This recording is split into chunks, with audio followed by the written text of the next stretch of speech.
Hello, magandang umaga po sa ating lahat. Kamusta ang ating mga kababayan from Luzon, Visayas, and Mindanao? And saan mang sulok ng mundo, ito po ang inyong lingkod. Once again, ang munting tinig ng ordinaryong Filipino. Ngayon, pag-uusapan po natin mga kaibigan, ang mahalagang issue. Pero bago po yan, kung bago kayo dito sa akin channel, huwag kalimutan mag-like, share at saka subscribe. And pwede din po ninyong i-click ang notification bell para lalo kayong updated pag mag-live ako at mag-update ng mga videos. And syempre, kung gusto nyo mag-join sa ating community, click nyo lang po ang join. Ngayon, pag-usapan natin itong naging bunga ng hallucination ni Pulong Duterte. Kasi kahapon, nagkaroon po siya ng statement na mayroon daw po dumating na mga 30 na mga CIDG operatives and 90 na mga Special Action Force mula po sa Luzon. Dahil po sa ganyang pahayag ni Pulong Duterte, naku, nagdagsaan naman kagabi ang mga kaalyado ni Rodrigo Duterte sa bahay niya. Nag-aabang, nagbabantay, bantayan daw ni Nagagi na hindi po ma-raid ang bahay ni tatay nila Digong. Guys, kung hindi ba naman mga abnormal tong mga vloggers ng mga Duterte, ano pang i-raid ng CIDG at saka Special Action Force sa bahay ni Rodrigo Duterte? Si Digong nandoon naman sa International Criminal Court. So ano kaya ang magiging reason na i-raid ng CIDG at ng Philippine National Police at ng Special Action Force ang bahay ni Rodrigo Duterte? Bakit? May nagtatago ba dyan na kriminal? O, bakit parang tarantang-taranta si Pulong Duterte? O, tapos, ang sabi ng mga, sabi ng ibang mga vlogger, punta na daw kayo sa bahay ni Rodrigo Duterte, bantayan, okay, lagyan ng kamera, i-assure ang CCTV, kasi baka kung ano-ano naman daw na itatanim doon. Alam niyo, mga DDS, nag-hallucinate na lang kayo kung ano-ano na lang talaga ang mga iniisip ninyo para lang na makakuha kayo ng simpatya sa taong bayan. Kung may balak ang Philippine National Police at ang CIDG at ang Special Action Force, dapat noon pa na nandito si Rodrigo Duterte, inano na sana yung bahay ni raid.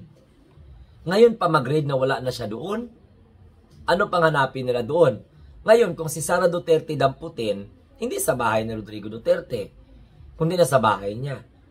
Alangan si Sara Duterte, kung halimbawa may warrant of arrest, for example, ng International Criminal Court, dyan sa bahay ni Digong Magtago. O, kung si Pulong Duterte may anomalya, at halimbawa, siya ay releasean ng warrant of arrest dahil po sa mga kasong ging file sa kanya ng kung sino-sino, ay di ba dapat sa bahay ni Pulong Duterte? Bakit palagi niyong ginagamit ang bahay ni Rodrigo Duterte?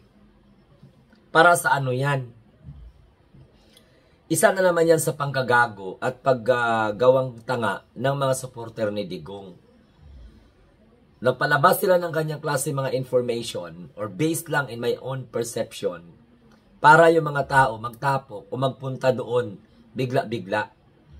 Kasi pinapalabas nila na baka kung ano daw ang mangyari sa bahay ni Rodrigo Duterte, parang ganun din po ang gagawin katulad ng ginawa sa pag-raid ng Kingdom of Jesus Christ, yung KOJC ni Kibuloy.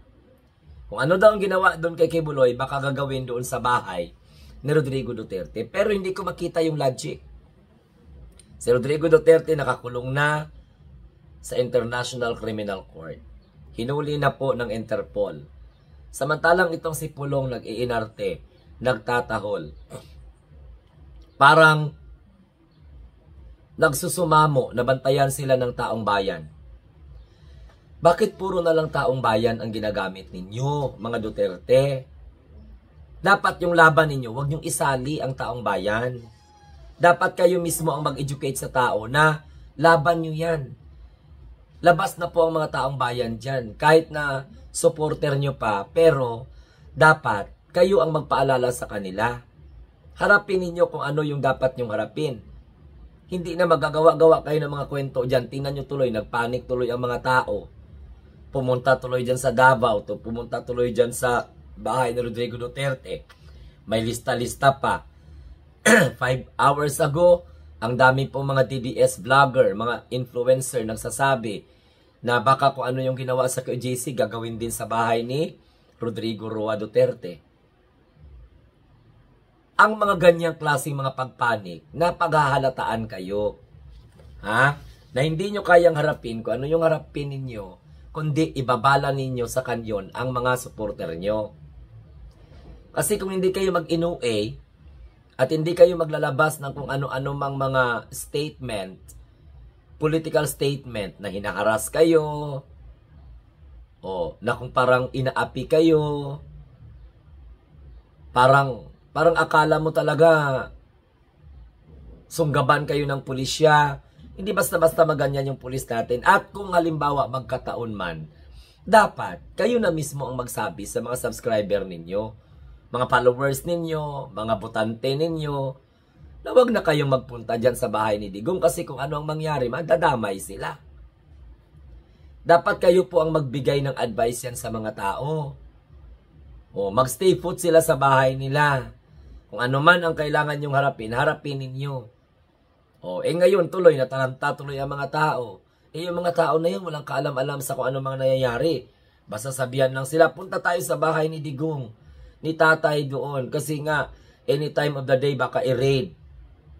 O, tingnan mo yung mga buang ninyo ng mga vlogger. Pinapakalat na i-raid ang bahay nila. Ngayon daw, 5 hours ago 4 hours ago, hanggang alas 5, alas 4 daw ng hapon, babantayan daw nila. Kasi may na-receive sila na intelligence na lulusubin daw ang bahay ni Rodrigo Duterte ng CIDG, ng mga kapulisan. With matching logbook pa sila. Naintindihan namin na talagang pinoprotektahan ninyo. Pero dapat huwag nyo nang isali ang taong bayan. O, tulad nito, si Pulong, hindi pa naman verified. Pagkatapos, nagbabanta pa na ilista daw yung mga tao kasi kilala daw nila.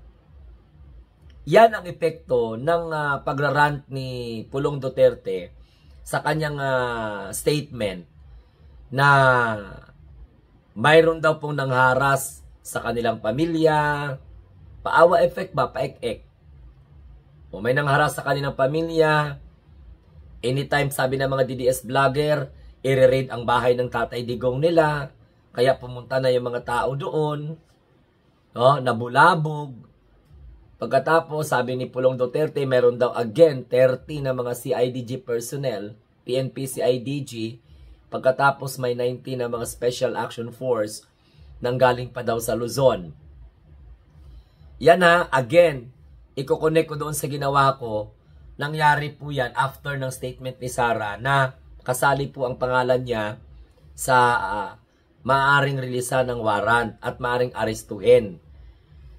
At saka nabanggit din ni Amy yan. Although sinasabi ni Amy na baka chismis lang yon. Kasi si Sara Duterte man ang nagsabi niyan. So, another one is that kinonfirm ni Sara Duterte na mayroon siyang natanggap na summon. Ngayon, kung hindi siya kung hindi siya pupunta, edi pwede siyang arestuhin kung hindi siya pupunta. So, dyan na siguro mag-occur ang pag-raid sa lahat siguro ng property ng mga Duterte para mahanap yung kanilang gustong mahanap. No? Para papanagutin. Pero, sa punto na ito, malinaw na malinaw mga kamunting tinig na ginagamit na naman ng mga Duterte ang kanilang possible na mga human shield. Tingnan mo naman yung dinampot si Rodrigo Duterte sa Ninoy Aquino International Airport.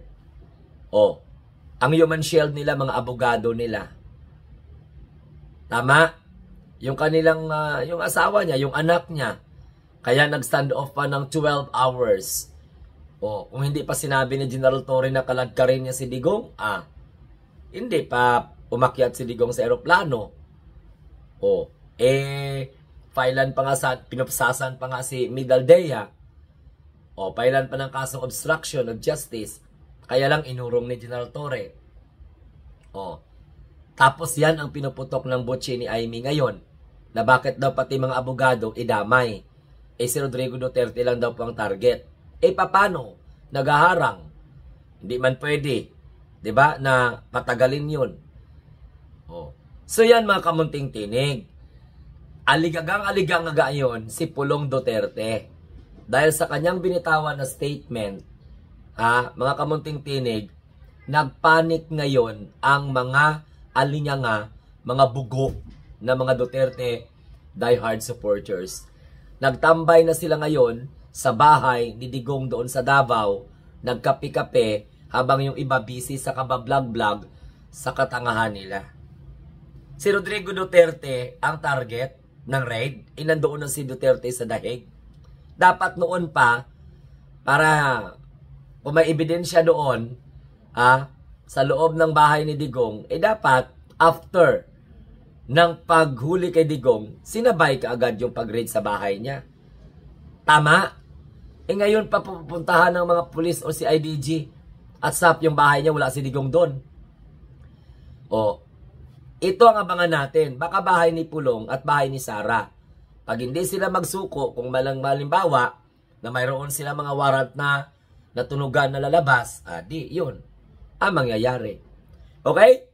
So, hanggang sa muli, ito po ang inyong lingkod, ang munting tinig ng Unang Pilipino, nagsasabing tayo po ang mga bagong Pilipino sa bagong Pilipinas. Maraming salamat po sa inyo. Have a nice day and God bless everyone. Thank you so much sa inyong panonood. Bye-bye.